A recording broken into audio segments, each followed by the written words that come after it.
Günlərdir mətbuatın gündəmini zəbt edən Ramiz Mehdiyevin vurulmasının əsası 2020-ci ildə karantin qaydalarını pozaraq nəvəsinə toy etməsi ilə qoyulmuşdu.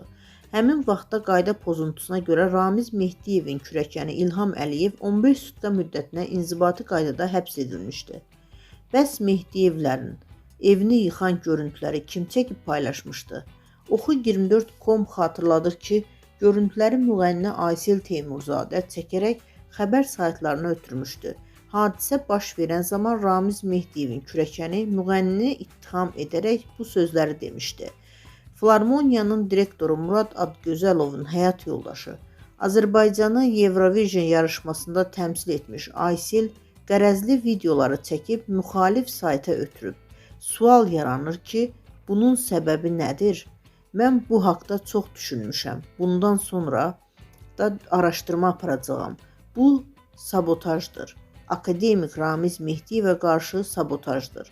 Onu cəmiyyət qarşısında nüfuzdan salmaq məqsədi güdür. Bugün dostuna xəyanət edən sabah dostuna, xalqına da xəyanət edəcək. Xatırladaq ki, 2020-ci ilin avqustun 18-də Prezident Administrasiyasının sabiq rəhbəri Ramiz Mehdiyevin nəvəsinin toy mərasimi keçirilmişdi.